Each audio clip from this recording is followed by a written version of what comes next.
Bonsoir à tous. Je tiens déjà à m'excuser pour les 4 minutes de retard.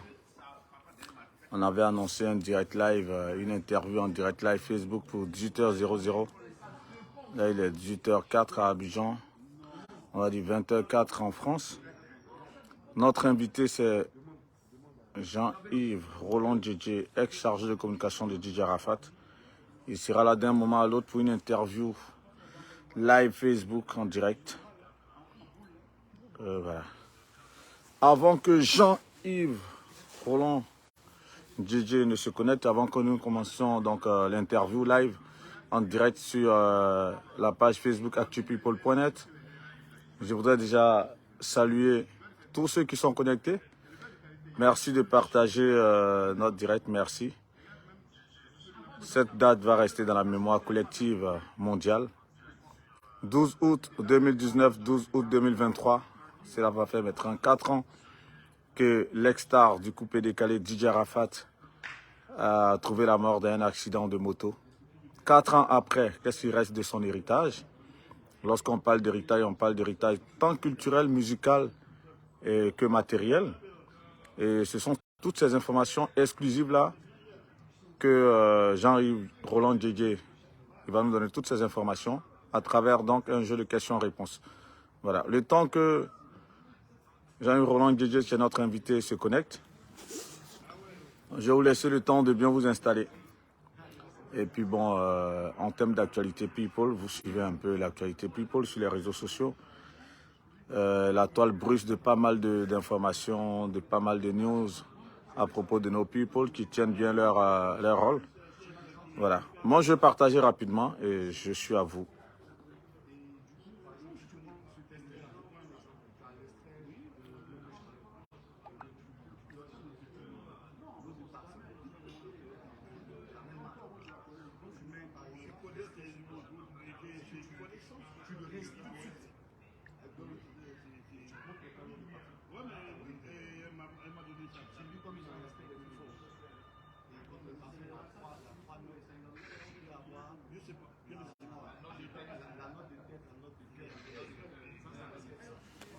Ok. Nous sommes aujourd'hui dimanche 13 août 2023, 4 ans après le décès de Guy Arafat. Qu'est-ce qui reste d'héritage musical de l'artiste, de la star du coupé décalé? Guy Arafat, c'est un garçon, comme vous le savez, qui est né le 26 janvier 1986. Il est décédé malheureusement à 33 ans. DJ Arafat, c'est un tout premier album, un tout premier single, je vais redire ça comme ça, en décembre 2003. Le single Jonathan qu'il a révélé au monde entier. On sait que le parcours du garçon a été un parcours de tout enfant de famille séparée, on va dire ça comme ça. Il est né de l'amour de 2 parents artistes, Juan Pierre qui était ingénieur de son et sa mère Tina Glamour Lobo Valentine qui est artiste et musicienne. DJ Arafat a fait ses premiers pas sur la fameuse rue Princesse en Côte d'Ivoire à Yopougon en tant que DJ. Il avait 14 ans lorsqu'il était sur les platines du Maquis le Shanghai à faire des mix. Et voilà comment il va être happé par le virus de la musique. Et lorsqu'il commence donc en tant que DJ sur à la rue Princesse, il va être découvert par un producteur de musique. Un producteur de musique qui va lui donner sa chance à travers le premier single qu'il a sorti à la suite du décès tragique de son ami Jonathan. Et donc c'est en 2003, en décembre 2003 si j'ai bonne mémoire, qu'il sort ce premier single. Et la suite, on la connaît en 2004, il s'envole pour la France, où il va rester pendant 1 an. Malheureusement, après, je crois, il revient en 2005 en Côte d'Ivoire à la suite du fait qu'il a été rapatrié. C'est plusieurs témoignages qui concordent cette information, justement.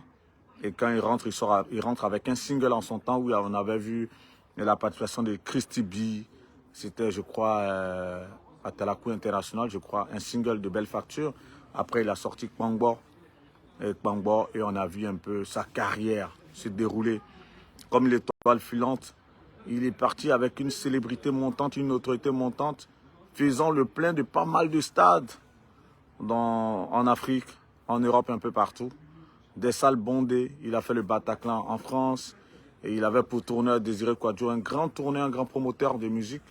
ivoirienne à qui on fait un coucou à la faveur de cette interview live Facebook que va nous accorder Jean-Yves Roland Djedje. Le temps de continuer à parler de son parcours, de ses faits d'armes, je vais m'assurer que Jean-Yves Roland Djedje nous suit et qu'il va se connecter maintenant pour qu'on puisse démarrer l'interview. C'est une interview qui va durer tout au plus 40 minutes. Le temps pour lui de nous donner toutes les informations par rapport à son poulain. Je l'appelle rapidement et ça va sur le direct pour qu'il puisse nous rejoindre et nous allons démarrer l'interview. Oui, salut. Salut Yves. Oh, salut. Comment vas-tu? Ça va et toi? Ouais, ça va. Tu peux rejoindre le direct, s'il te plaît? Là, on va démarrer l'interview maintenant. Ouais, j'y suis là. Non, mais là, tu peux à partir de 2 bonhommes sur le direct, là.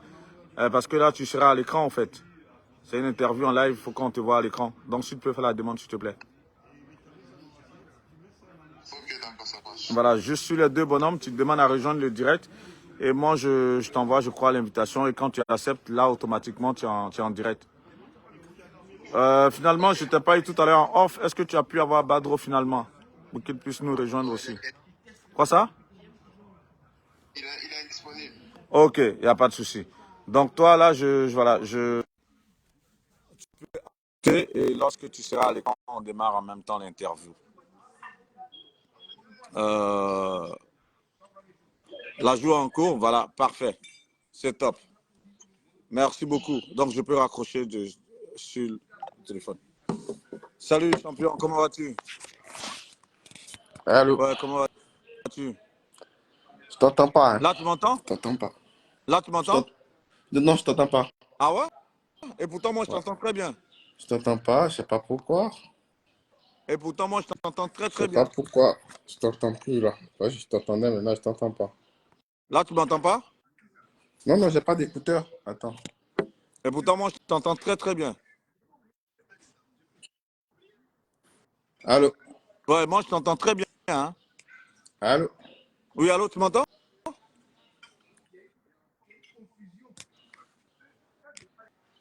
Allô? Bah, peut-être, essaie de te Ouais, ça va maintenant, je pense. Là, c'est bon? Ouais, je t'entends. Là, c'est bon?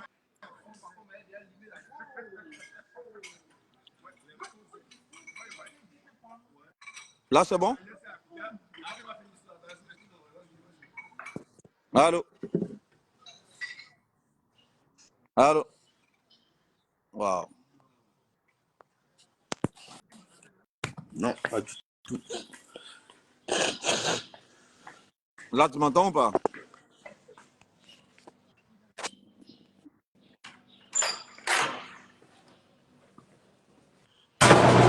Bah, essaie de te déconnecter puis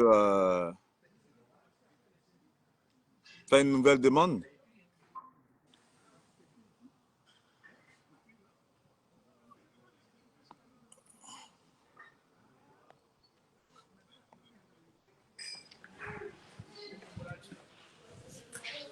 Allô?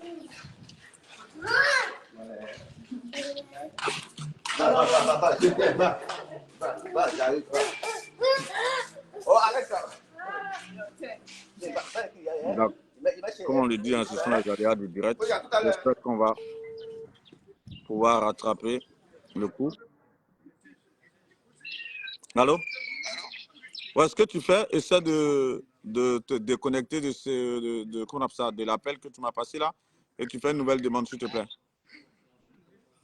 Ok. Ouais, parce que là, moi, je te vois à l'écran, mais je t'entends pas. Attends, je vais faire ça. S'il te plaît. Et tu fais une nouvelle demande. En fait, tu termines juste l'appel et tu fais une nouvelle demande et je pense que je pourrais t'avoir. Ok.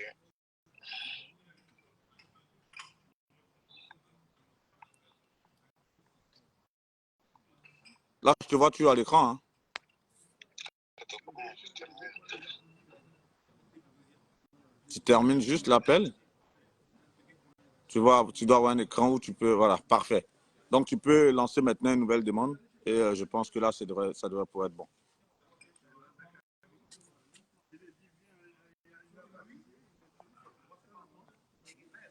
Ok. Voilà. Là, c'est bon, là? Ouais, ça va. Là, tu m'entends bien? Ouais. Ok, parfait. Tu m'entends super bien, Là, là. Là, tu as je changé de t'entends casque. plus encore. Je t'entends plus encore, putain. Je sais pas pourquoi ça fait ça. Mais c'est dû à quoi? Tu as Je deux sais pas. téléphones ou tu as un seul téléphone? Attends. Parce qu'après, si c'est du même téléphone, c'est chaud quand même.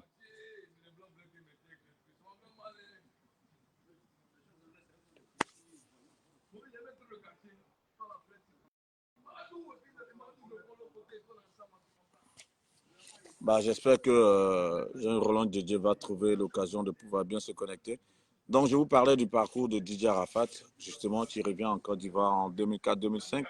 Il explose avec Bangbo et le garçon commence à prendre son envol. À partir de 2009, Carmen, c'est la star incontestée du coupé décalé. C'est vrai qu'à la suite du décès de Douk Saga, le fondateur du coupé décalé, le président incontesté de la Jet Set, Douk Saga, en 2006, Didier Arafat va se trouver comme celui qui va prendre le relais d'une certaine génération qui va apporter aussi, on va dire, une touche nouvelle au coupé décalé à travers d'autres sonorités, à travers d'autres animations, à travers tout ce qu'on va appeler Atalakou ou Kaskas. En termes de chorégraphie, on voit le coupé décalé se muer, pas en une musique de frime, mais en même temps une musique qui fait danser, une musique aussi qui apporte quelque part, comme l'a voulu son fondateur, Douk Saga, une certaine joie. Et Didier Arafat sera celui-là qui va apporter tout de même, j'essaie de récupérer Jean-Yves Roland, j'essaie de le récupérer, j'espère que cette fois-ci ça va le faire. Et si c'est bon, on va démarrer l'interview parce que c'est lui qu'on veut entendre témoigner de Didier Arafat, nous donner des informations exclusives. Il a été un compagnon fidèle. Là, c'est bon maintenant? Allô? Là, Allô? c'est bon maintenant? Ouais. Super. Parfait. Bah, on va démarrer l'interview. Comme je disais tantôt, aujourd'hui, nous sommes le dimanche 13 août 2023. Un jour après donc les 4 ans de décès de Didier Arafat, tu nous accordes cette interview exclusive. Je voulais te dire merci parce que pour ta spontanéité, lorsque je t'ai joint cet après-midi pour te dire je voulais qu'on témoigne de l'homme, qu'on parle un peu de son héritage tant musical, artistique et de pas mal d'informations que tu pourrais me donner. Tu m'as donné ton OK. Et je voulais te dire grand merci. De Déjà, rien. comment est-ce que tu as vécu la journée du 12 août 2023, 4 ans après la disparition de Didier Arafat? Comment tu as vécu cette journée? Bon, difficile, hein? Riche en émotions, difficile. Je me suis rendu la veille, pas le 12, même le 11 août, je me suis rendu sur la tombe de l'artiste. Je suis allé me recueillir là pendant 1 heure maxi, puis bon, après je suis rentré. Le 12, je ne suis pas sorti parce que je n'étais pas bien dans la tête, donc je préfère rester à la maison, quoi. Lorsque tu parles de Didier Arafat, justement, Mm. et lorsque tu évoques l'homme aujourd'hui, celui dont tu as été un compagnon fidèle, on sait que dans ces dernières heures, il voulait quand même mettre une bonne touche à sa communication. Du coup, il t'avait coopté comme chargé de communication. Lorsque tu évoques Mhm. l'homme, quels sont les souvenirs là qui te traversent l'esprit? Le travail, c'était un fou du travail.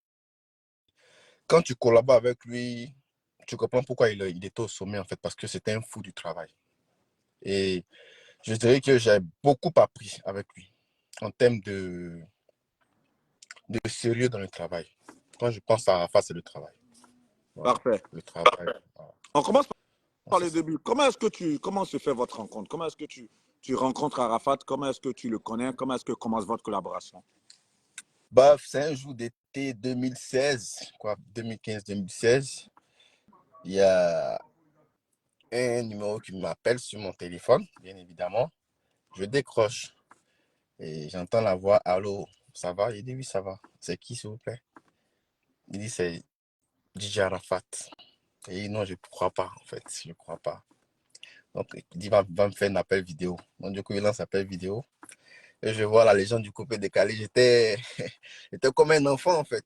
Du coup, il me dit, bof, je travaille avec toi. Il y a un artiste qui m'a parlé de toi. L'artiste en question, c'est Oudi Premier, que je salue au passage. Il y a un artiste qui m'a parlé de toi. Il a dit que tu es très bon, donc je veux collaborer avec toi quand je vais arriver à Abidjan. Parce qu'il était encore à Paris, je pense. Quand je vais arriver à Abidjan, on va collaborer. Et c'est de là que tout est parti, en fait. Toute cette belle aventure. Voilà. Parfait. Vu que tu as travaillé avec Oudi Premier, qui est un artiste coupé décalé qui était déjà sur l'échiquier musical, Mhm. quand tu dis Arafat, lorsqu'il demande à travailler avec toi, selon toi, quelles sont les compétences qu'il voit en toi, quelles sont les expériences, quel est le savoir-faire qu'il voit en toi qui l'emmène, lui, à vouloir travailler avec toi? Bon, faut dire que j'ai travaillé avec pas mal d'artistes. Hein. Baby Philippe, j'ai travaillé avec Niska, j'ai travaillé avec Hiro, avec pas mal d'artistes internationaux en fait. Du coup, il entendait mon nom par-ci, par-là. Mais là, c'est quand Oudi, ils sont rencontrés à Paris, Oudi lui a dit, ah, ce petit-là, vraiment, il est très, très, très bon, récupère-le. Et puis, il faut noter que j'étais aussi à Ivoire Mix. J'étais aussi à Ivoire Mix à l'époque avec Mixelo, que je salue au passage, Mixelo, Danny PHP, toute la team, en fait. Donc, de là, c'est de là qu'il m'a repéré, puis bon, c'est parti, quoi. En gros, avant de parler de ton expérience avec DJ Arafat, si tu dois me parler de ton parcours, parce que là, tu as cité des grands noms quand même, ces personnes, ces artistes avec lesquels tu as travaillé, toi, ton parcours, c'est lequel? Bon, Yves Roland DJ a commencé le showbiz en 2011-2012, dès ma première année d'université, parce que j'ai un master en droit dès ma première année d'université, parce que j'étais déjà étant en terminale, j'étais un gros fan de DJ Arafat. Donc j'étais à Gagnoa, à l'intérieur du pays, et je me suis joué. Quand je vais arriver à Abidjan, il faut que je bosse avec ce gars, parce qu'il est incroyablement fort. Donc quand je suis arrivé à Abidjan, première année d'université, j'ai commencé à m'intéresser au showbiz. J'ai commencé en tant que producteur. Allez, je suis venu à Abidjan avec mon petit, avec qui j'ai eu le bac, qui s'appelle Vichy, que j'ai produit en 2011-2012. Après, j'ai récupéré une artiste que vous connaissez là, qui s'appelle Horoscope, la rappeuse Horoscope, que j'ai révélée. C'est moi qui ai produit Horoscope. Mais à un moment donné, les finances ne suivaient pas. Parce qu'il fallait que je prenne mon argent de l'école, mon argent de bourse pour pouvoir produire. Donc, je me suis dit que, ah, si je fais comme ça, je ne vais pas m'en sortir. Donc, il faut que je mette mon service en vente. C'est comme ça que j'ai contacté les artistes et puis c'est parti. Claire Bailly, j'étais le directeur de communication de Claire Bailly jusqu'à ce qu'elle rentre dans la musique chrétienne. Baby Philippe, avec les Niska, par-ci par-là. Et voilà, c'est là que c'est parti. Donc, Yves Roland DJ, c'est d'abord un producteur, ensuite qui est devenu directeur de communication et puis agent d'artiste aujourd'hui. Toujours producteur parce que le dernier artiste en date que j'ai produit, c'est Jojo le Barbu. Mais ça fait bientôt 2 ans qu'on n'est plus ensemble en fait. Voilà. Parfait. En tant que chargé de communication, lorsque tu travailles pour ces artistes, c'est toi qui travailles sur la stratégie, sur le plan de com, ou c'était juste en tant que coach ou conseiller en communication, tout simplement? Quand moi je récupère un artiste, lui, il a son boulot, c'est de produire les titres. Il me donne les titres, je rentre avec ça à la maison, je réfléchis. Et c'est moi qui ai tous les réseaux sociaux des artistes avec lesquels je travaille. Et je dis, bon, voici comment on va lancer le morceau, voici comment on va annoncer le morceau, voici comment on va faire le clip, voici comment on va lancer. Toutes les stratégies, c'est pensé par moi, en fait. Parce que je sais ce que je veux dans ma tête. Je suis pas. Parce que je me dis toujours que chacun a son travail, en fait. Toi, tu es artiste, tu chantes. Moi, je dois développer le titre. Donc, c'est comme ça. Parfait. Lorsque tu dis que c'est toi qui gères les réseaux sociaux, c'est-à-dire que quelque part, tu as une appétence en tant que community manager, en tant que quelqu'un qui Je a suis, été... je suis community manager, je suis directeur de communication, je suis manager, je suis producteur. En fait, j'ai plusieurs corps dans mon arc. C'est pour ça que j'ai pas mal d'artistes avec lesquels je travaille, avec lesquels j'ai travaillé. J'ai près de 13 000 personnes qui sont en attente. Parce que c'est sans prétention aucune, hein, sans prétention aucune, je sais tout faire. Quand moi je récupère un artiste, c'est moi qui fais tout. C'est moi qui monte tout, en fait. Vu que là, tu as un master en droit, comment est-ce que tu arrives à développer un peu cette faculté en tant que marketeur digital? Comment est-ce que tu arrives à développer ce volet-là? Bon, ça, bizarrement, parce que comme tu dis, tu fais bien de le dire, un master en droit, ça n'a rien à voir. Mais je me suis beaucoup inspiré des Nigérians. Je n'ai pas appris, je ne suis pas là à l'école pour apprendre, mais je voyais les Nigériens avec l'avènement de Davido, Wizkid dans l'époque, en 2012, je me dis, mais ces gars-là, ils sont trop professionnels. Alors qu'ils sont à quelques heures, à 2 heures de vol d'Abidjan. Comment ils font? Donc, je me suis mis là, j'ai passé peut-être des journées entières à les regarder, à regarder leurs clips, à voir leur manière de travailler. Et c'est de là que je me suis formé. Je n'ai pas eu de formation à l'école, non. C'est inné en fait, c'est venu comme ça. C'est venu comme ça et puis voilà quoi. Parfait. Là, tu refais la rencontre de Didier Arafat à travers un coup de fil qui te passe à l'été 2016. Yes. Et comme ça, vous entamez une collaboration. Lorsque vous entamez cette collaboration, quels sont les codes que lui te donne? Il te dit quoi? Façonne mon image, gère mes réseaux sociaux. Tu as tous les codes, tous les accès de ses comptes Facebook. Comment ça se passe réellement? Ok. tu vas remarquer que j'ai jamais eu de problème avec Arafat. Il n'a jamais été clashé, ni par lui, ni par personne. Parce que moi, je me dis quoi? C'est un monsieur qui m'a inspiré. À la base, c'est mon idole. D'accord? Je me dis, quand je vais vers lui, à la base, je n'ai rien à lui apprendre. Comme tu as dit au début de tes propos, il a commencé à 14 ans à la rue Princesse. Arafat s'est fait tout seul. Et ceux qui se font tout seuls, il y a une manière de les aborder. Donc, quand je viens, il connaît mes compétences, mais il ne va pas me dire, il va pas, comme on dit ici en Côte d'Ivoire, il ne va pas se jeter pour dire non, il faut faire de moi, parce qu'il est déjà DJ Arafat. Donc, moi, je vais juste ajouter une petite touche à moi. Donc, on avait des discussions. Quand il vient, Yves, bon, moi, tous les sons, je les ai ici. Quand il finit de chanter, j'écoute. C'est moi qui dois développer la stratégie. Mais non, il fait ci, il fait ça, il fait ci, il fait ça. D'autres ont commis l'erreur de dire non, il ne faut pas faire ça, ça ne vaut rien. Moi, je ne dirai jamais ça. Parce que c'est une légende. C'est une star. Les stars, il faut les aborder d'une certaine manière. Tu l'écoutes. Moi, je l'écoutais beaucoup. Parce que j'ai beaucoup appris de lui. Il dit, ok, ce que tu dis là, c'est vrai, on peut faire ça, mais je pense qu'on peut faire aussi ça. Tu vois pas?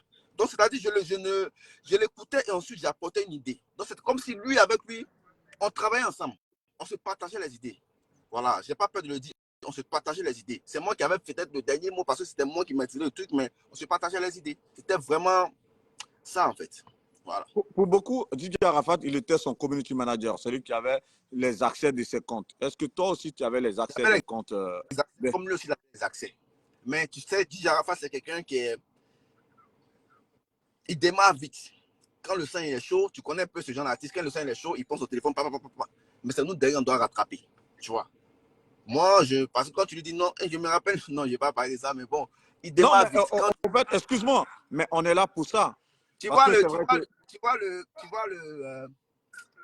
quand la Côte d'Ivoire a perdu, je crois que c'est l'ex-capitaine des éléphants de Côte d'Ivoire, Séré Dié, qui a raté quoi, un penalty.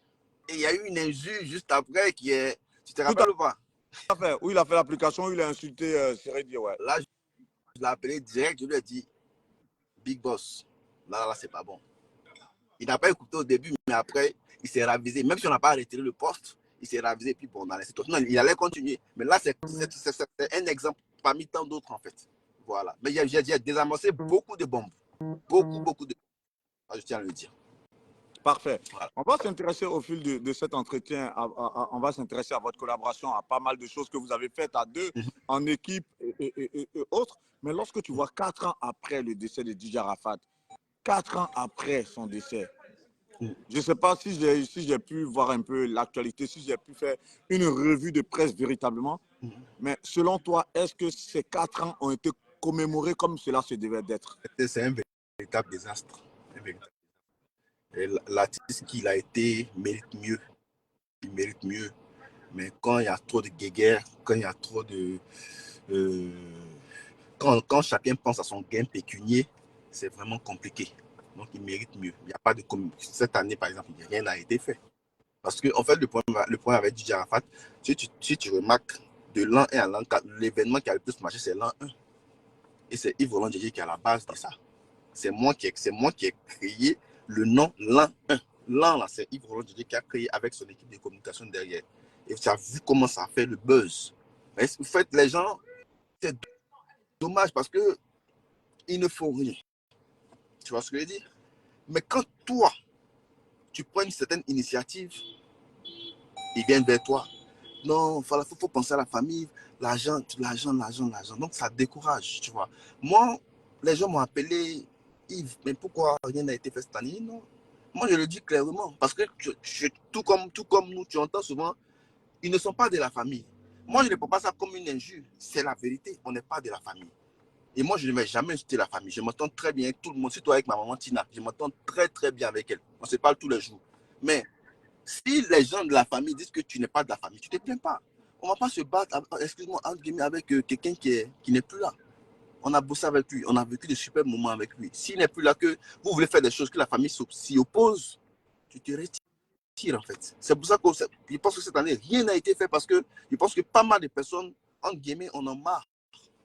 C'est-à-dire que tu vas donner ta poitrine, tu vas mettre de ton argent, et puis après tu reçois des injures. Tu dis, bon, moi aujourd'hui j'ai un enfant de 2 ans, qui va bientôt aller à l'école, je peux me concentrer sur lui. Parce que moi, je sais que vis-à-vis de DJ Arafat, vis-à-vis du Yoruba, vis-à-vis de mon patron, je n'ai rien à me reprocher. J'ai la conscience tranquille. J'essaie de faire vivre la mémoire tant que possible, en En fait. gros, Voilà, quoi. aujourd'hui, l'héritage de DJ Arafat est en train d'être détruit, on va dire ça comme ça, à cause des guerres. À cause des Ouais. guerres entre la famille et vous, ses Non, collaborateurs. C'est ce que tu veux dire par là? non, moi, en tout cas, moi, je ne suis pas en guerre avec la famille. À cause des guerres familiales, entre eux-mêmes, là, ils se font la guerre. Ça n'a rien à voir avec les amis. Hein. Entre eux-mêmes, ils se font la guerre, en fait. Parce que quand tu veux faire, il y a un clan qui t'appelle, faut être avec nous. L'autre clan qui t'appelle, faut être avec nous. Et tu choisis un, tu te fais bombarder par l'autre. Donc, qu'est-ce que tu fais? Si tu es trop intelligent, tu te retires. C'est tout. C'est un peu ça. Sinon, nous, les amis, bon, moi, Arafat n'a jamais été mon ami, c'est mon patron. Sinon, voilà, c'est un peu ça, c'est la famille, en fait. Au fait, Le jour, ils arrivent, le jour, ils oui, arrivent vas-y. le jour, ils arrivent à s'entendre, je pense que les choses vont aller. Voilà. Mais justement, c'est ce qui m'a amené à susciter ce direct. Et je voulais encore te dire merci par rapport à cette interview en direct live sur Facebook, parce que lorsqu'on voit la commémoration de ces 4 ans de décès, rien n'a été fait. Et je suis content qu'on fasse ce constat tous ensemble. Et c'est cette problématique dont on est en train de parler, c'est ce qu'on est en train de débattre, de savoir que cela découle du fait qu'il n'y a pas d'entente entre sa famille, au sein de la famille, de sa famille biologique, et surtout de ce que vous qui êtes ses anciens collaborateurs, vous êtes tiraillés en toutes les parties prenantes qui, chacune de ces parties veut tirer la couverture sur elle, malheureusement. Mais quand toi tu vois ça, quel commentaire tu en fais, malheureusement? C'est triste. C'est triste. C'est tuer l'artiste 15 fois même de plus. C'est triste, en fait. C'est triste que DJ Arafat, qui est pour moi, est de très, très loin le meilleur artiste de notre génération. Tu vois ce que je dis? Que l'an, le 12 août passe comme s'il n'y a rien eu, en fait. Comme s'il n'y a rien eu. Alors que tu te rappelles de l'an 1, Abidjan est en ébullition. Parce qu'il y a un travail de fond qui a été fait. Mais aujourd'hui, là, ça passe comme ça. Et c'est bien dommage, en fait. C'est triste. C'est triste. Quand tu vois toutes les personnes qui ont profité, toutes les personnes à qui il a élevé, tout ça, aujourd'hui, chacun... Voilà. Mais c'est triste, en fait. Selon toi, qu'est-ce qu'il faut faire pour continuer à faire vivre la mémoire de l'artiste? Je pense que la famille doit s'entendre. Si s'entendre, ça va aller. Je pense tout simplement que la famille doit s'entendre. Il doit trouver un entente, ça soit discuté. Et au fait, finir avec le problème des personnes. Parce qu'il y a un petit souci aussi dans cette histoire. J'arrive à me dire, moi je connais Arafat, c'est moi qui le connais mieux. C'est moi qui ai fait ci. Moi, je n'aurais jamais cette prétention de dire que je connais Arafat. Ce n'était pas mon ami, c'était mon supérieur. Et en fait, c'est une guerre de personnes. Chacun veut venir me montrer qu'il est important, il est plus important dans la vie d'Arafat que l'autre. C'est ça le problème. En fait, ce problème-là, c'est un problème de personnes. C'est un problème de... Quand tu prends une initiative, non, pourquoi tu m'as sauté? C'est moi, attends. Mon frère, oh, vas-y, prends-le alors. Tu vois ce que je dis ou pas? Parfait. Je l'entends bien. On va s'intéresser à son héritage musical. Musicalement, aujourd'hui, qu'est-ce que pèse DJ Arafat? Aujourd'hui, musicalement, qu'est-ce qu'on doit retenir de son héritage musical? DJ Arafat, c'est une 500aine, une 600aine, voire plus de 2000 morceaux. Hein. Moi, je les ai tous ici. 2000 morceaux? Oui, je les ai tous ici. Je prends plaisir. Malheureusement, pour ces fans, moi, je ne suis pas de la famille, donc je ne peux rien faire. Donc, je prends plaisir à les écouter tout seul, en fait. Voilà. Arafat, c'était une machine de guerre. Hein. Mais excuse-moi, mais là, tu fais une révélation de taille. Aujourd'hui, DJ Arafat a au moins 2000 morceaux en boîte. Mais lui-même, il a déjà dit ça. Mais cet héritage musical, qu'est-ce que vous en faites, justement? On n'est pas de la famille. Moi, je ne suis pas de la famille, il ne peut rien faire. Est-ce que je n'ai pas le droit de le sortir? Si je le sors, moi, je peux porter plainte. Il y a les gens il y a les personnes qui sont habilitées, qui sont à même de sortir ces titres-là, mais qui ne le font pas, qui pensent à elles-mêmes, en fait. Tu vois ce que je dis? Donc, on ne peut que constater, et moi, on ne peut que dire dommage, et écouter ça dans la voiture. Mais qu'est-ce qu'il en est de son contrat avec Universal qui était censé... Oui. Le contrat est mort depuis. Le contrat, il est mort depuis. Ah, le contrat avec Universal, il est mort. Il est mort. Eux aussi, je ne les défends pas, mais on ne les a pas laissés travailler. On ne les a pas laissés travailler. C'est les embrouilles, en fait. On ne les a pas laissés travailler, donc je ne les défends pas, mais on ne les a pas laissés travailler. On ne les a pas laissés travailler, donc c'est dommage aussi. Voilà. Donc aujourd'hui, 2000 titres d'Arafat sont là. Vous les avez. Est-ce que ces 2000 titres-là, justement, toi tu dis que tu les as, mais est-ce que Universal les a ou bien est-ce qu'un membre de sa famille les a? Arafat est tombé, moi je suis là. Quoi ça? Quand Arafat est tombé là, je suis là à Universal, on a remis des chansons là-bas, mais ils peuvent pas les sortir parce qu'ils n'ont plus les droits. Ils ont essayé de le faire. Ils ont essayé au début, mais quand tu sors, non, vous avez demandé la permission à qui? En fait, c'est le problème des familles là, en fait. Non, on n'a pas demandé, c'est nous la famille, c'est nous. On s'y sont retirés. Il y a trop de bruit. À la fin là, il est aimé par tout le monde. Il est aimé par toute la Côte d'Ivoire, par toute l'Afrique, et puis il est aimé partout dans le monde. Mais les gens ne peuvent pas réagir. Parce que si tu réagis, ils vont te dire, bon voilà, voilà. Il y a des gens qui ont les moyens, mais qui n'aiment pas le bruit. Tu vois ce que je dis? Donc, ils sont restés dans leur coin. Sinon, à force, là, il a un gros. Non, c'est dommage. Il a les sons même pour 2030 même. Il est, comme lui-même le disait, il était dans le futur, en fait. Mais excuse-moi, c'est vrai que peut-être tu ne veux pas heurter la personne. Mais est-ce que tout cela, la faute n'est pas de sa mère, par exemple? Parce que c'est elle qui est la représentante légale quelque part, non? Non, pas du tout. Sa mère n'a rien fait. Sa mère. En fait, la maman de DJ Arafat, elle est comme DJ Arafat. Elle demande le respect. Elle demande à être consultée. Elle demande à avoir à ce qu'on reconnaisse sa place de mère de DJ Arafat. C'est tout. Moi, en tout cas, moi, c'est mon avis. Parce que moi, je m'entends très bien avec elle. Elle n'est pas différente. Avec moi. Tu vois, non, je m'entends très bien avec elle. Alors que c'est la même Tina d'amour que certaines personnes fustigent, en fait. Moi, je m'entends très bien avec elle parce qu'elle est comme son fils. Elle aime être à la lumière. Elle est comme son fils. Donc, moi, mais toi, tu as l'impression, est-ce que toi, tu penses qu'on ne lui donne pas son rôle de mère de Didier Arafat? Personnellement, je pense qu'elle est beaucoup piétinée. Je pense qu'on ne lui donne pas, bon, on ne lui donne pas le rôle, voilà quoi. Franchement, parce que. Roland Didier, soyons réalistes. Hein. Ouais. Est-ce que tu n'as pas peur de heurter Tina Glamoula lors de cette interview? J'ai pas peur de heurter Tina parce que je ne vais jamais la heurter. Parce que mon patron, c'est la maman de mon patron. C'est pas ma camarade. Mais parce que la réalité, c'est que c'est elle qui détient tous les droits. Et lorsque tu dis qu'au fait, la personne qui détient les droits. Qu'est-ce que tu es sûr de ce que tu dis? Non, mais parce que c'est elle qui est la représentante légale tout de même. Est-ce que tu es sûr que. Est-ce que tu as même déprouvé aujourd'hui là que tu n'as tous les papiers, c'est qui te de toi? Non, tu n'es pas. Non, mais donc, dis-nous, qui est le représentant légal de Didier Arafat? Je ne sais pas. Ce que je sais parce que j'ai fait un peu de droit, ces enfants sont là. Donc, comme ces enfants sont encore mineurs, ils sont représentés par les personnes. Et c'est ces personnes-là qui peuvent décider pour l'enfant. Voilà quoi. Donc, ce sont les personnes qui sont représentées. À moins que ces personnes ne soient plus là pour dire que c'est la mère, c'est la mère de leur père qui va décider. Tu me comprends pas? Non, je te suis. Hein. Voilà. Donc, c'est ça. Donc, ce sont les personnes aujourd'hui, on va dire, qui sont représentantes de ces droits. Et toi, ces personnes, tu n'es pas à même de pouvoir les identifier là? Non, pas du tout. Pas du tout. Je les connais, mais je ne peux pas en parler. Bah, c'est pour ça que je dis que tu ne veux pas dire les choses de manière ouverte. Non, Guillaume. Quand il dit la peste, tu sais très bien de quoi je parle. Et même ceux qui nous suivent, ils savent très bien de quoi je parle en fait. Je veux dire, ce sont les enfants, normalement, qui sont les héritiers de Didier Arafat. Mais ces enfants sont mineurs. Qui prend les décisions de ces enfants? Qui, Guillaume? Les mères de ces enfants? Alors. Ok. Donc, c'est Aïcha Balo, c'est la mère de Lachwana et autres, c'est ça? Si Aïcha m'appelle, elle dit Yves. Si Aïcha m'appelle, elle dit Yves, vraiment, je veux sortir un morceau, comment on peut faire ça? Parce que c'est elle qui décide pour leur enfant. Moi, je suis disponible. Aïcha, la maman de la sœur. Carmen, on n'a jamais eu de. On n'est pas ennemis, on n'est pas aussi amis. On se voit, on se salue, on se respecte, c'est tout. Voilà. Donc, voilà quoi. Donc, si elles veulent sortir. Ce qu'on doit. Donc, ce qu'on peut retenir, excuse-moi, là, je vois que tu es dans la circulation et pourtant, c'est toi qu'on écoute. Hein. J'espère qu'on ne va pas perdre le réseau d'un moment à l'autre. Mais ce qu'on doit retenir. T'inquiète pas, il y a une 4G de feu, t'inquiète pas. Voilà. Ok, parfait. Ça me rassure. Mais là, on est à mi-parcours de cet entretien.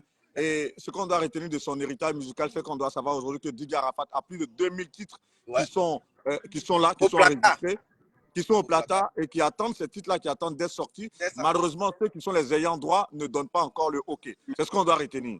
Merci. Voilà. OK, parfait. Avant d'avancer dans l'échange, on a eu dire récemment lors d'un débat où il y a eu même des directs sur TikTok et autres, où on parlait de certains de ces titres qui avaient été disloqués ça et là, certains avaient été volés. Qu'est-ce que tu peux dire de cette polémique-là qui a enflé il y a quelques mois en arrière? Bon, à vrai dire, je n'ai pas trop prêté attention, mais j'ai entendu parler. Mais bon, c'est comme je te l'ai dit au début, c'est dommage. C'est vraiment dommage que les titres le travail acharné d'une personne comme sorte de cette façon-là, en fait. Parce que voilà, peut-être que ces personnes qui ont fait fuiter ces titres-là ont essayé de faire ça pour mettre un peu un coup de pression, tu vois. Mais c'est dommage. On pouvait tellement faire les choses bien. Arafat, c'était. Au fait, moi, j'ai toujours dit que Arafat vaut des milliards. On pouvait tellement faire les choses bien. Mais à cause des guéguerres, voilà.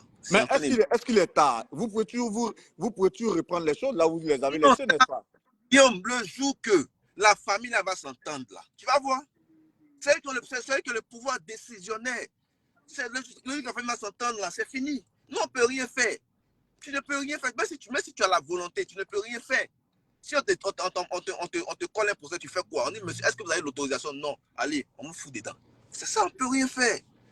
On n'est pas Maël, on n'est pas Ezekiel, on n'est pas Lachona, on n'est pas Rafna. On ne peut rien faire. Voilà, on ne peut rien faire. Moi, je ne peux qu'écouter ça dans ma voiture. Quand il va au boulot, mais quand il va au sport, c'est dommage. Sinon, il a des titres exceptionnels. Aux premières heures, on dit que son studio avait été vandalisé. Qu'est-ce que tu dis de cela? Ce que je dis de cela, j'ai vu, à la dernière fois que j'ai vu Arafat avec ses voitures et tout, c'était notre dernier concert, je pense que c'était le 10 août. Voilà, la dernière fois que je suis allé au studio d'Arafat, c'était, si tu vois bien, il a fait une vidéo de confirmation du concert le 30 août avec Claire Bailly, où il dit qu'il sera à son concert. C'est moi qui ai filmé. Après ça, je n'ai plus rien vu. Donc, je ne peux rien affirmer ni infirmer. Sinon, c'est bien matériel. Voilà. Donc, non, là, ça, c'est le studio. On dit le studio, il a été vandalisé. Je sais pas. Toi, tu peux rien dire de ça. Je peux rien dire de ça. OK. Vu qu'on parle d'héritage, là, c'était l'héritage musical. On va en venir au bien matériel. Forcément, il avait des voitures. Il avait aussi forcément un compte bancaire. Et on a une interview que, justement, que Patou nous a accordé. Landry Agban pour dire qu'Arafat n'avait pas grand-chose sur son compte. Est-ce que toi, tu confirmes qu'il n'avait pas vraiment grand-chose sur son compte? Je sais pas. Et à propos de ces voitures, aujourd'hui, en termes d'héritage matériel, qu'est-ce qu'il reste? Qu'est-ce qui reste? Par rapport à pour son compte, je ne peux rien dire parce que je n'étais pas au courant. OK. Voilà, quand les sous, soit c'était en espèces ou bien en chèque, lui remettait ça. Je ne suis jamais allé faire un dépôt de son compte. On ne te voit pas trop bien à l'écran, s'il te plaît. Il faut ajuster un peu. Merci. C'est bon? Ouais, là, c'est bon. Voilà, il m'a jamais parlé de son compte. Non, ça, je ne peux rien dire là-dessus. Concernant les voitures et consorts, comme je te l'ai dit précédemment, je ne les ai plus vus depuis le dernier concert. Je n'ai plus vu les voitures. J'ai plus vu les voitures. Parce que quand Arafat est tombé, je suis allé à l'hôpital. Quand je suis allé à l'hôpital, après, il est décédé. Après, j'ai plus vu les voitures. Donc, Guillaume, désolé, mais je ne peux rien dire là-dessus. Voilà. Mais lorsqu'on a été chargé de communication... Excuse-moi une seconde. Bonsoir. Le super 10 000. Non, ici, on interview. Excusez-moi, je suis au téléphone là. Oh, allô? Bah, quand on a été chargé de communication d'une légende comme DJ Arafat, justement, et qu'après sa disparition, on ne s'intéresse pas à ses biens, comment est-ce que toi, tu expliques cet état de fait de ne pas t'intéresser à ses biens? Ne pas m'intéresser à ses biens, ne le vois pas ainsi. Comme je te l'ai dit, reste moi. Non, ce n'est pas moi. En fait, c'est une déduction que les gens pourraient être amenés à faire, en fait. Non, faut pas que les gens le voient comme ça. Comme je te l'ai dit, cette phrase-là, je ne suis pas de la famille. On en a fait, Guillaume. Quand quelqu'un tombe là, tout revient à sa famille. Donc là, si on doit fustiger des personnes, c'est des personnes qui viennent de sa famille. C'est pas nous, c'est pas moi. Moi, j'ai fait ce que j'avais à faire. Et même après ça, moi, j'ai fait ce que je pouvais faire personnellement. Excuse-moi, je vais payer. Voilà. Merci. Disons que si tu t'arrêtes un peu à la station, juste nous accorder 10-15 minutes parce qu'on va finir rapidement, on serait plus à l'aise. Voilà, ce serait beaucoup plus intéressant. Je vais t'arrêter là. Voilà, je suppose que voilà, tu as besoin d'être rafraîchi, tout ça, par rapport à la climatisation de la voiture, mais ce serait plus intéressant. Parce que là, ça devient... je vois que pas mal de personnes commencent à se connecter aussi, pas mal de personnes partagent ce direct. Et on a envie de tellement savoir, tellement de choses de Didier Arafat. Ça reste, on le veut ou pas, une célébrité. Tout ce qui touche Didier Arafat touche le monde entier, ça touche ses fans, ça touche les Chinois. Et toi, en tant que testamentaire, l'un des testamentaires surtout, celui qui a été quand même son chargé de communication, non, tu restes l'un de ces testamentaires parce que tu pourrais éventuellement écrire un ouvrage sur Didier Arafat, tu pourrais éventuellement... Moi, je ne savais pas personnellement qu'il avait 2000 titres en boîte. C'est à toi de nous révéler. Tu viens de nous donner une information exclusive. Je pense qu'à partir de demain, les jours à venir, les Chinois peut-être vont vraiment faire peut-être une pétition, demander pardon aux décisionnaires parce qu'ils ont envie d'écouter les chansons de Didier Arafat. Ça peut faire vivre sa mémoire et c'est ce qu'on attend de vous. Donc moi, je suis encore très heureux de toutes ces révélations. On va continuer justement Tu as parlé des guéguerres dans sa famille, mais qu'est-ce que tu penses des guéguerres entre vous, les collaborateurs, les anciens collaborateurs de Didier Arafat? Je prends par exemple cette guéguerre, par exemple, entre Olopacha et Carmen Sama. Qu'est-ce que tu penses de ce genre de guéguerre par rapport à des personnes qui étaient très proches de l'artiste que Didier Arafat a été? Bon, concernant Olo et Carmen Sama, ils sont guéguerres. Oui, mais ça, c'est sûr de tout le monde. Je n'apprends rien à qui que ce soit. C'est dommage. C'est dommage. Je pense que, comme je te l'ai dit, c'est un problème de personne. C'est vraiment dommage. C'est triste, en fait, parce que, comme on l'a dit précédemment, Arafat ne mérite pas ça. On devait être normalement, nous, les amis, et s'asseoir là, peut-être, si on compte au moins 1 à 2 fois chaque année pour dire, ah, qu'est-ce qu'on fait, qu'est-ce qu'on fait, qu'est-ce qu'on fait. On devrait mettre en compte en début d'année même, et donner un exemple pour parler. Arafat, c'est le 12 août. Il y a le 12 août, il y a le 26 décembre, il y a le 26. 3 dates mémorables. Qu'est-ce qu'on fait? Mais chaque. En fait, le gain pécuniaire a pris le dessus. Tu vois ce que je veux dire? Donc, c'est dommage. C'est vraiment En fait, dommage. C'est vraiment dommage. En fait, quand tu dis le gain pécuniaire a pris le dessus, c'est dit qu'aujourd'hui, Arafat, tout le monde veut profiter de son décès, c'est ça, financièrement?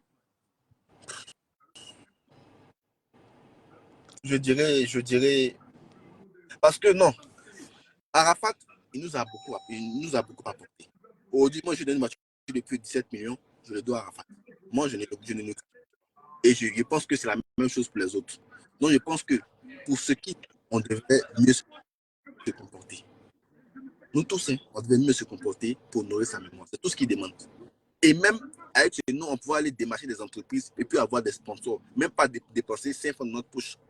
Mais quand on est désunis, quand toi, aujourd'hui, Guillaume, tu vas à MTN, tu déposes un dossier. Moi, Yves Roland, et le lendemain, je vais à MTN pour le même dossier. Ils ne vont pas nous prendre au sérieux. C'est un peu ça, en fait. On n'est pas unis. On est désunis. On est dans les classements. Voilà, je n'ai jamais fait de directs parce que je suis dans le showbiz, je suis dans la politique, je suis dans beaucoup de choses. Je m'occupe de il faut aussi de la communication politique. Donc, je ne rentre pas dans certaines choses. Mais je sais très bien qu'il y a eu beaucoup de clashs, beaucoup de trucs. C'est dommage. C'est vraiment dommage. Arafat méritait mieux. Quand tu vois dans d'autres pays, il s'appelle comment le Jamaïcain, la Bob Marley, tu vois Tupac qui est mort, c'est pas dans les années 90, mais sa famille continue de profiter encore de ses gains et tout. Quand tu dis, nous on a dit Arafat. Moi, ce genre d'artistes, on les voit chaque 30 ans. On pouvait profiter. Il y a les gens, au début, juste après son décès, les gens qui sont quittés en France, en Angleterre, aux États-Unis, pour voir que ne serait-ce que ça tombe. Tu vois, moi, si ça tenait qu'à moi, si moi j'avais le pouvoir décisionner, même la maison où il habitait, ça allait devenir un musée. Ça pourrait faire rentrer des fonds pour les enfants. On pourrait faire des ventes aux enchères même. Et ça devait être un festival qui devait être normalement subventionné par l'État de Côte d'Ivoire. Mais même si l'État de Côte d'Ivoire va nous aider, mais on est dans les palabres, à un point fini. Mais ils vont se retirer. Donc je dirais pour conclure, c'est dommage. On n'a pas été à la hauteur. Après tout ce qu'il nous a donné, on n'a pas été à la hauteur. C'est dommage encore une fois de plus de savoir que 4 ans après son décès, malheureusement, Didier Arafat soit mort une seconde fois. C'est ce qu'on peut dire. C'est vraiment dommage. Heureusement, dans cette grisaille, quand même, on a vu une petite lumière. C'est le concert de Safarel qui a eu lieu le 12 août et il a dit qu'il allait pérenniser. J'étais même à la communication. Voilà, Je t'explique l'histoire du concert. Il m'a appelé, je crois, un 12 mai ou un 12 avril. Et il m'a dit, Yves, comment tu vas? Il dit, ouais, ça va être ton Safkin. Il dit, bon, j'ai une idée là. Je vais faire un concert, ok, en août. Mais la seule date qui est disponible en août là, c'est le 12. Qu'est-ce que tu dis? Il dit, Safarel, c'est une magnifique idée. Mais, il faut que tu aies la bénédiction de Madame Lobo Valentine, alias Lady Glamour. Je lui ai dit ça. Il faut que tu aies sa bénédiction. Il a dit, il n'y a pas de souci. C'est ainsi qu'on allait voir la maman, on a parlé avec elle. C'est tout ce qu'elle demande, Lady Glamour. C'est tout ce qu'elle demande. Elle veut le respect. C'est la maman de Didier Arafat, frérot. On allait là-bas, on a parlé, et puis bon, ça donnait ce que ça donnait hier. Elle était là-bas, tu as vu qu'elle était là-bas, même avant ça, elle a fait une vidéo pour tout ça, c'est parti de tout ça en fait. Voilà. Donc vraiment, merci beaucoup à Safarel. Je le vois même tout à l'heure. Merci beaucoup à Safarel. Et puis, comme il a dit lui-même, avant, même il m'a dit son offre, chaque 12, il pourra faire un concert. Une partie des gains iront là, quoi, Mais il n'y a même pas eu. C'est vrai que vous parlez de. Il y a cette guerre, c'est-à-dire vous ne pouvez pas faire des choses, on va dire, officielles, vous ne pouvez pas faire de concert, vous ne pouvez pas faire un festival pour Didier Arafat. Mais tout de même, sans l'accord de la famille, il y aurait pu y avoir quand même une procession de tous les Chinois, de ses fans quand même, coordonnée peut-être par toi, par Badro et autres, pour aller quand même sur sa tombe le 12. Pourquoi vous n'avez pas pris cette initiative tout de même? Mais ce genre d'initiative ont été prises à l'an 1 et au plus tard à l'an 2. Mais après là, tu sais pas ce qu'on entend. On nous appelle, on nous dit qu'il y a un clan qui dit, eux, ils ont déclaré le nom de Didier Arafat, que c'est eux ceux qui peuvent utiliser Didier Arafat. On demande un Même pour aller papier. sur sa tombe? Non, même pour aller, ça doit avoir une autorisation. Oui, À toi, tu allais sur sa tombe, tu as pris une autorisation? Parce qu'on a vu quand même, tu allais quand même te recueillir sur sa tombe. j'ai appelé sa mère pour dire, maman, je vais aller me recueillir sur la tombe de ton fils. Est-ce que je peux le faire? Elle a dit, ok, pas de souci. Ça, il pense que c'est pas mauvais. Il pense que c'est pas mauvais. Voilà, quoi. Parce que la tombe, elle est fermée. Elle est fermée. Si tu ne demandes pas la permission, tu vas juste attraper les grilles là, tu ne vas pas rentrer à l'intérieur. Donc, pour pouvoir rentrer, tu appelles la maman. Mais il pense que c'est pas mauvais aussi. Parce que tu te rappelles qu'au début, juste après son décès, il y a quelqu'un qui allait laver la tombe, tout ça. Là, ça l'a beaucoup choqué. Donc, depuis là, elle a fermé sa clé et puis elle a dit tous ceux qui veulent vraiment aller se recueillir doivent avoir une autorisation. Je pense que ça, c'est légitime. Non, après, c'est pas moi qui décide qu'est-ce qui est légitime ou pas. Mais ce qu'on constate tout de même, quand même, après 4 ans après la disparition de Didier Arafat, et ça, personnellement, moi, ça m'a écœuré. Et encore, je veux te dire merci parce que c'est pour ça que j'ai voulu qu'on fasse cette interview. Parce que je me suis assis, nous, on a produit un documentaire qui est sorti sur la chaîne YouTube et la page Facebook d'Actu People. Je ne sais pas si tu as dû voir ça. Ouais. Justement, ça nous ramène sur ces réseaux sociaux. Aujourd'hui, qui a les accès de ces comptes Facebook? Parce que ces comptes étaient tout de même alimentés, on voyait quelques publications. Ça faisait revivre sa mémoire de par ses fans via les réseaux sociaux. Est-ce qu'aujourd'hui. Moi j'ai la page fan Didier Arafat Forever. Tu la connais? C'est la page qui est active. La page Facebook officielle de l'artiste est dans les mains des membres de la famille. Voilà, c'est dans la famille là-bas. Non, c'est là-bas. Moi, j'étais dessus, mais je ne le suis plus. Moi, j'ai créé, dès qu'Arafat est décédé, j'ai créé la page Arafat Forever le 16 août 2019. Voilà. Tu as vu que depuis lors, c'est cette page-là qui faisait vivre. Il faisait même des interviews. Il y a même interviewé mon artiste Niska, il pense à l'époque, quand il est venu, tout ça, on a parlé de tout ça en fait. Mais après, voilà quoi. Mais pourquoi tu ne continues pas à faire vivre sa mémoire quand même via cette page? Un peu. J'avoue que, parce que je te fais une confidence. Quand il faisait ça, il publiait tous les jours. Et je pensais qu'il était encore vivant en fait. À un moment donné, ça commençait à me fatiguer. Tu vois ce que je dis? C'est comme si je me devais de publier tous les jours en fait, parce qu'il était encore vivant et tout ça, tout ça. Donc du coup, après, j'ai décidé de prendre un peu de recul pour essayer, parce qu'il n'est plus là. Moi, ça me fatigue. Ça me fatigue vraiment. Donc j'ai décidé de prendre un peu de recul, mais je vais reprendre de plus belle bientôt. Wow. Pour parler d'héritage, selon toi, qu'est-ce qui reste aujourd'hui de Didier Arafat? Il faut demander à la famille, frère. Moi, j'ai l'héritage musical ici. Je n'ai pas le droit de sortir, mais j'ai au moins le droit de l'écouter. Sinon, le reste là, c'est la famille. Moi, je ne suis pas de la famille. Wow. C'est dommage, frérot. Je partage ta peine. Hein. Je partage ta peine parce que hier, rien ne s'est passé. Comme s'il n'y a rien.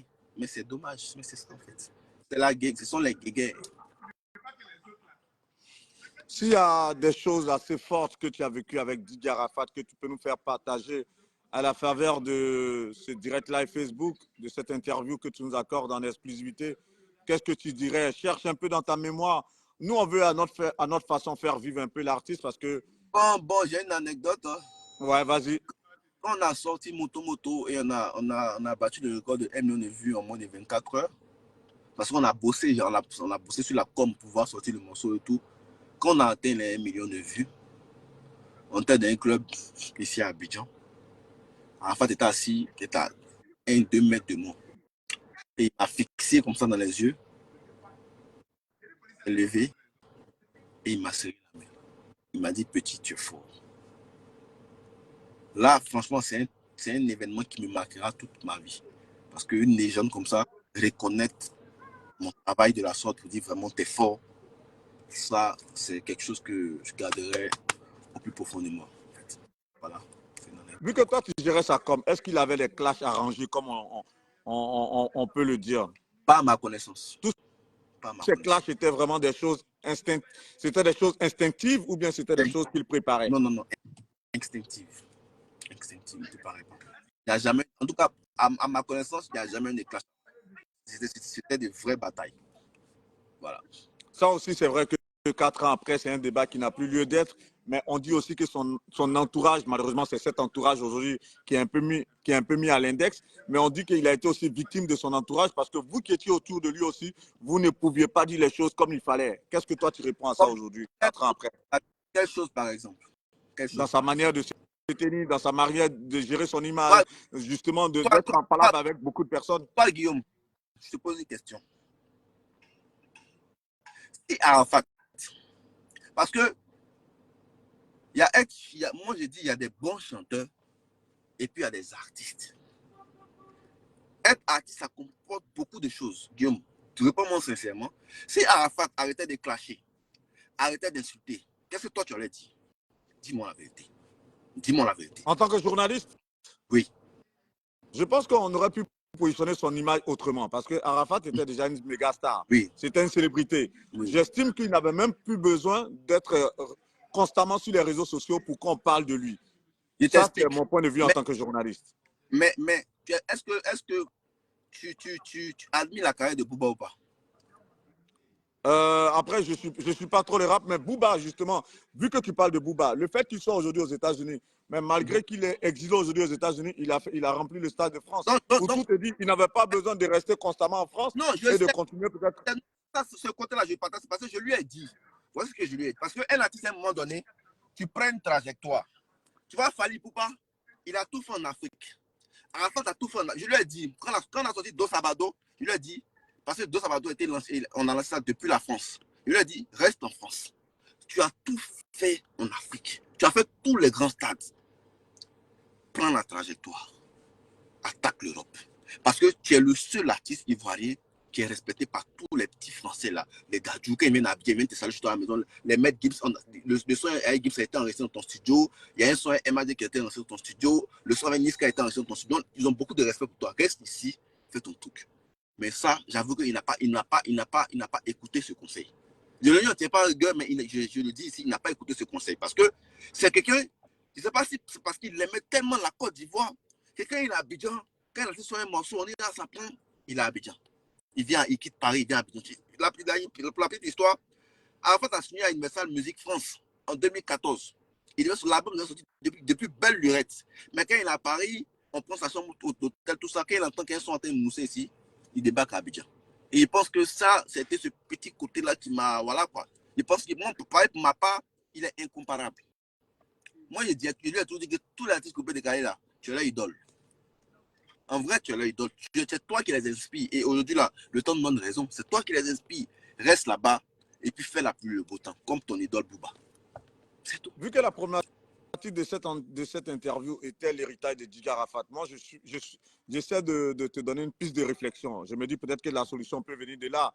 On a vu que lorsque Didier Arafat, lorsqu'il est décédé le 12 août 2019, malheureusement, il y a une personne qui a été mise un peu, on va dire, à l'écart quelque part, c'est Mollard, parce qu'il y avait pas mal de petites mésententes entre les deux. Est-ce que tu ne penses pas qu'aujourd'hui, son héritage, en tout cas, peut quelque part être valorisé par Mollard? Est-ce que ce n'est pas quelqu'un aujourd'hui, parce qu'on voit un peu son positionnement avec M Group, avec tout ce qu'il a en termes de puissance par rapport à l'événementiel, est-ce que lui, il ne pourrait pas, en tout cas, à travers un événement, faire vivre la mémoire de l'artiste? Est-ce que tu ne penses pas? C'est une perspective. Hein? En fait, quand Arafat est décédé, et quoi, 2-3 jours après, on a une réunion chez Kenzo Cash, que je salue au passage, où tout le monde était là, avec Mola et tout. Je pense que Mola n'a pas été écarté. Parce que Arafat, là, ce qu'il dit là, c'est pris comme parole d'évangile. Il a dit qu'il était en guerre avec Mola. Donc, tous ces fans, tu sais, ils sont des fans qui sont très, très. Ils sont. Voilà quoi. C'est tout ce qu'Arafat dit, et ils prennent ça pour argent comptant. Tu vois ce que je dis? Donc, on s'est dit que, pas qu'il a été écarté, mais on lui a dit pour ta sécurité, c'est mieux que tu te retires. Pourtant, ta sécurité. Parce que je me rappelle même qu'à l'époque, des fois, ce qu'ils était toujours rempli. Et on m'a dit, je ne sais pas si c'est vrai, mais on m'a dit une fois que, quand ils ont su que Mola. Oh là, la connexion bug quelque part. On espère que Jean-Yves Roland... Voilà, ok, là, la connexion est revenue. Vas-y. Voilà, donc je pense qu'il n'a pas été écarté. Peut-être c'est pour sa sécurité qu'on lui a demandé de se retirer. Mais je pense que voilà, il peut, mais comme on le dit toujours, c'est le même problème familial. Je pense, même si tu lui demandes, ça sera la même chose. Je pense qu'il peut, mais c'est le même problème familial là, qui dérange. Oui, mais justement, c'est ce que je dis. C'est vrai qu'au départ, c'était pour sa sécurité. Parce que lui aussi, là, ils sont allés le voir, mais en rang dispersé.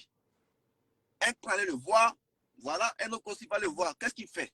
Mais toi, par exemple, vu que toi, tu joues un peu l'équilibriste quelque part, et vu que tu as été l'un de ses propres collaborateurs, tu t'entends super bien avec Tina Glamour, tu n'es pas ami à Carmen Sama, tu l'as dit.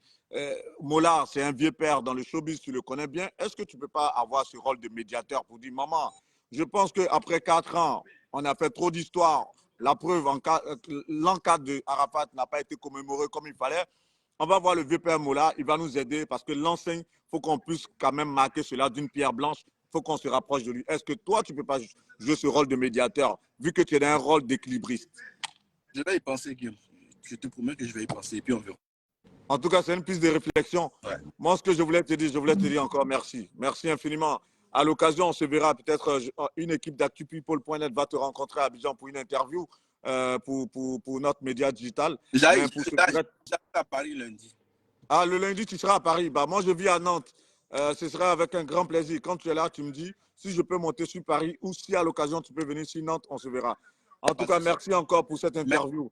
C'est vrai qu'on a commencé avec pas mal de difficultés techniques, mais on y est arrivé. Je voulais dire merci à tous ceux qui nous ont suivis, qui ont pu partager ce direct. Que Dieu te bénisse. Et puis le lundi, on se parle vu que tu seras sur Paris. Allez, moi aussi. Ciao. Merci beaucoup. Merci. Bonne soirée. Que Dieu te garde. Bah, chers amis, chers abonnés d'ActuPeople.net, nous avons voulu, en cette date du 13 août 2023, donc à notre façon, rendre hommage à Didier Arafat. C'est vrai qu'on vous a servi un documentaire que vous pouvez voir sur la chaîne YouTube ActuPeople.net, sur la page Facebook ActuPeople.net, un documentaire exclusif, estampillé ActuPeople.net, où vous pouvez voir à travers des regards croisés, en tout cas des témoignages éloquents et exclusifs à l'égard de Didier Arafat pour sa mémoire. Je vous invite à voir, en tout cas, ce documentaire. Là, on a pu avoir Yves Roland Djedje, qui était le chargé de communication de Didier Arafat. Il nous a servi une interview direct live Facebook. À la faveur de ce direct, on a pu parler de l'héritage musical, de l'héritage matériel de Didier Arafat et pas mal d'informations vous ont été données. Ce qu'il faut retenir, c'est que Didier Arafat est à ce jour 2000 titres qui sont enregistrés, qui sont en boîte, qui ne sont pas encore sortis, malheureusement. Et Yves Roland Djedje en a donné les raisons. On se retrouvera pour d'autres interviews de ce genre. On vous l'a dit très souvent, quand on pourra comme ça avec des artistes, des acteurs, des people, on pourra vous servir des interviews de ce genre. Et voilà. Merci à vous pour la force. Que Dieu vous bénisse. C'était Guillaume Vergès pour ActuPeople.net. Bon dimanche et à très bientôt. Merci.